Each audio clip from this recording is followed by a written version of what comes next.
శ్రీమాత్రే నమ. జయ గురు దత్తాత్రేయ నమ. ఈ వీడియోలో మనం కుంభరాశి వారికి మార్చి 15 నుంచి 21 మధ్యలో జరగబోయే వారఫలాలు పరిశీలించినప్పుడు మరి కుంభరాశి వారికి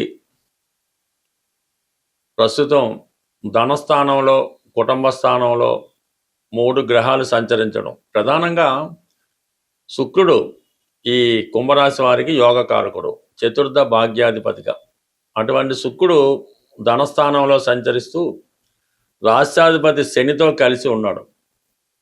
ఇది కంప్లీట్గా ఇప్పటి వరకు వ్యక్తిగతంగా మీరు, మీ కుటుంబ సభ్యులు ఎదుర్కొన్నటువంటి ఆర్థిక పరమైనటువంటి సమస్యలు పరిష్కారం అవుతాయి. చాలా కాలంగా మీకు, మీ కుటుంబానికి దూరంగా ఉన్నటువంటి మీ బంధువులు, అంటే మీ కుమార్తె, కోడలో, ఎవరో ఒకరు తిరిగి మళ్ళా మీ కుటుంబంలో కలుసుకొని మీ కుటుంబ పరిస్థితి, వ్యక్తిగతంగా మీ పరిస్థితి గమనించి మీకు సంపూర్ణంగా ఆర్థిక పరంగా అండదండలుగా ఉండే అవకాశం ఉంది. అలాగే ఈ సమయంలో మీ పేరుతో స్థిరంగా వచ్చే ఆదాయం ఏర్పాటు చేయడం కానీ, లేదంటే మీకు ఏదైనా ఒక స్థిరాస్తి కొనిపెట్టడం కానీ జరిగే అవకాశం ఉంది.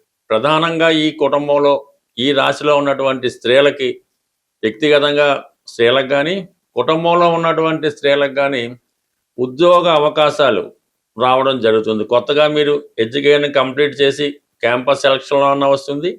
మీరు ఏదైనా వృత్తిలో, అది ఏదైనా కళారంగంలో కానీ, డ్యాన్సు, మ్యూజిక్ అటువంటి అవ్వచ్చు, చేతి వృత్తులు అవ్వచ్చు, ముఖ్యంగా ఈ లేడీస్ సంబంధించిన వృత్తిలో ఫ్యాషన్ డిజైనింగో, లేదంటే ఈ కుట్టు సంబంధించింది టైలరింగు, అటువంటి వాటిలో ఉన్నా సరే కంప్లీట్గా మీకు మీ యొక్క స్థాయికి తగ్గట్టుగా ఉపాధి అవకాశాలు లభించడం జరుగుతుంది.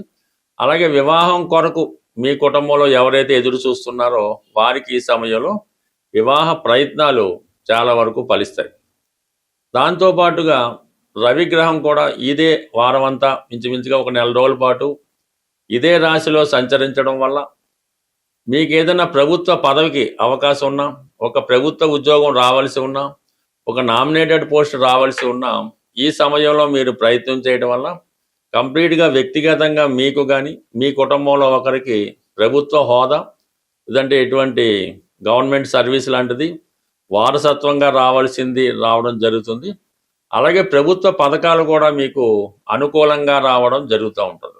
ఇది ఒక పక్కన పెడితే, రాశి యందు ఉన్నటువంటి రాశ్యాధిపతి రాహు చాలా విపరీతంగా మీరు ట్రై చేస్తుంటే మీకు వ్యతిరేకంగా కొంతమంది పనిచేస్తూ ఉంటారు. అంటే కుజుడు రాశి యందు సంచరిస్తూ రాహుతో కలియడం వల్ల చిన్న విషయానికి కూడా బాగా ఎమోషన్, కోపానికి ఫీల్ అవ్వడం, ఎదుటివాడు ఏమి చెప్పినా దాన్ని అర్థం చేసుకోకుండా ఓవర్గా రియాక్ట్ అవ్వడం, ప్రతి వాళ్ళ మీద విమర్శనలుగా చూడటం, ప్రతి వాడిని శత్రువుగానే చూడటం, ఈ విధమైనటువంటి భావన మీతో కలుగుతూ కొన్ని వచ్చిన అవకాశాలు పోగొట్టుకోవడం జరుగుతూ ఉంటుంది.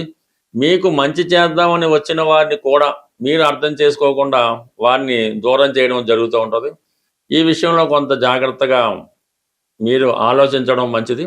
ఇక బుధుడు రాశిలో సంచరించడం కూడా కొన్ని కొత్త అవకాశాలు వస్తూ ఉంటాయి.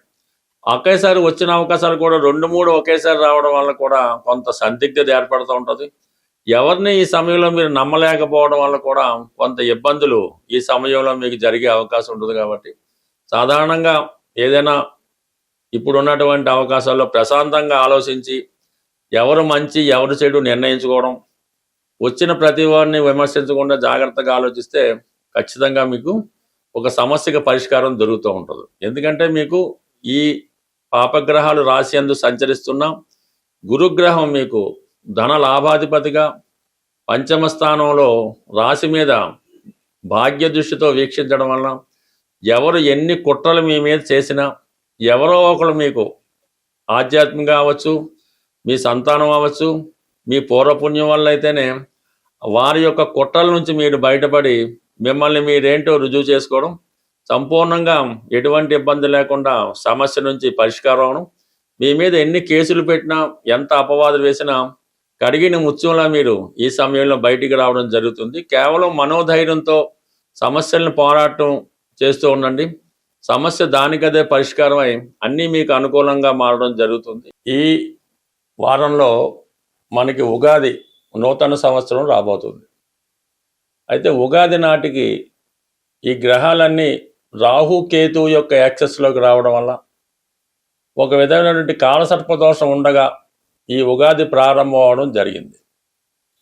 అంటే దీనివల్ల సంపూర్ణంగా రావాల్సినటువంటి ఫలితాలు సకాలంలో అందుకోలేకపోవడం జరుగుతుంది.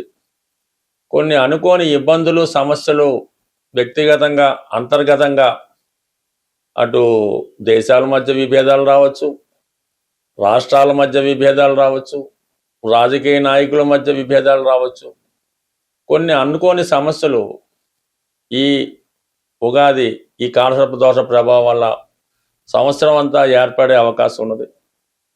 అయితే మరి ఈ సంవత్సరానికి రాజు గురువు అవటం వల్ల ఆధ్యాత్మిక శక్తితో, అంటే బాగా ప్రతి ఒక్కరు కూడా పూర్తిగా దైవం మీద భారం వేయడం వల్ల, అంటే అది నిరంతరం ఏదో ఒక భగవన్నామ స్మరణ అది అలవాటుగా చేసుకొని, ఎవరు మతాన్ని బట్టి, ఎవరి యొక్క అలవాటును బట్టి, ఆలోచనను బట్టి, సాంప్రదాయాన్ని బట్టి అది మీరు మననం చేసుకోవడం వల్ల చిన్నపాటి మంత్రం అవ్వచ్చు, లేదంటే పెద్దదన్న అవ్వచ్చు, మరి ఎక్కువగా మరి అందరికీ జగత్రక్షకుడైనటువంటి ఆ శ్రీమన్నారాయణుడు వెంకటేశ్వర స్వామి అవ్వచ్చు, విష్ణుమూర్తి అవ్వచ్చు, అంటే ప్రధానంగా విష్ణు సహస్రనామాన్ని పారాయణ చేయడం వల్ల,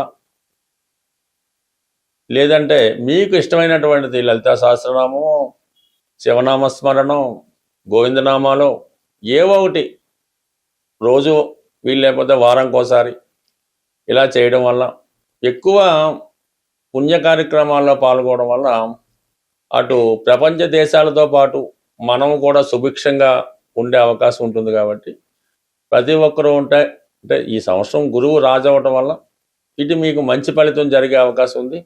అందరితో పాటు మనము బాగుండాలనే మన ఆలోచన కూడా నెరవేరే అవకాశం ఉంది. కాబట్టి సాధ్యమైనంత వరకు మరి భగవన్నామ స్మరణ చేస్తూ ఎవరినైనా మరి దేవాలయాల్ని రక్షించడం, ధర్మాన్ని రక్షించడం, ఇవన్నీ చేయడం వల్ల చాలా వరకు ప్రతి ఒక్కరికి మంచి ఫలితాలు రావడం జరుగుతూ ఉంటుంది. అలాగే ఈ ఉగాది రోజు మీకు కామన్గా మరి ఎవరైతే తొందరగా వివాహం జరగాలి, లేదంటే ఉద్యోగం రావాలి అని కోరుకుంటున్నారో ఈరోజు వాళ్ళు కనీసం, అంటే ఈ నవధాన్యాల్లో ప్రధానంగా 3 పెసలు, మినుములు, కందులు, గోధుమలు ఏవో ఒక 3 ప్రధానంగా తీసుకొని మీ పిడికిలతో, ఒక్కొక్క పిడికిలతో ఒక్కొక్కటి, అంటే 3 తీసుకోండి. ఒక పిడికిలతో మినుములు అవ్వచ్చు, పెసలు అవ్వచ్చు, గోధుమలు అవ్వచ్చు, కందులు అవ్వచ్చు, ఇది 3 పిడికలు ఒకే పాత్రలో పోసి చక్కగా నానబెట్టి, అవి నానిన తర్వాత ఏదైనా గోవుకి, చక్కని కామధేనుకో గోవుకో అది పెట్టడం వల్ల ఆ గోవు తింటుండగా మీరు గోవు చుట్టూ 3 ప్రదక్షిణలు చేసి ఆ గోవుకి నమస్కారం చేయడం వల్ల, ఇంకా అవకాశం ఉన్నవాళ్ళు గోపూజది చేసుకుంటే చాలా మంచిది. బట్ ఏదైనా ఉగాది నాడు ఈ కార్యక్రమం చేయడం వల్ల గోవుకి సంతృప్తి కలిగించడం వల్ల కంప్లీట్గా మీకు ఈ చక్కని ఈ ధనయోగం కానీ, పెళ్లి కానీ జరుగుతూ ఉంటుంది. ఈ మధ్యకాలంలో బాగా సక్సెస్ఫుల్ రెమెడీ ఏంటంటే, ఈ బంగారు, సిల్వర్ అమ్మే షాపుల్లో ఆవు దూడతో చేసినటువంటి, అంటే ఆవు దూడ వెండితో చేసినటువంటి చిన్న ప్రతిమ, ఒక 3 గ్రాములు 5 గ్రాములు అయినా పర్లేదు, అవి రెడీమేడ్గా దొరుకుతున్నాయి. అవి మీ వ్యాపార సంస్థలో మీ క్యాష్ బాక్స్లో అన్నా వేసుకోండి, మీ పాకెట్లో అన్నా పెట్టుకోండి, వీలైతే మీ పర్సులో అన్నా పెట్టుకోండి, మీ క్యాష్ బీరువాలో అన్నా పెట్టుకోండి. దాన్ని పెట్టుకొని మర్చిపోండి, నిరంతరం ధనం మీకు అందులో పెరుగుతూనే ఉంటుంది. ఈ వెండితో చేసినటువంటి ఆవు దూడ బొమ్మ మీ క్యాష్ బాక్స్లో పెట్టుకున్నా, మీ దగ్గర ఉంచుకున్నా, మీకు ధనానికి లోటు రాకుండా 100% పనిచేస్తుంది. చిన్న పరిహారం గొప్ప మార్పును తీసుకొస్తుంది. స్వస్తి.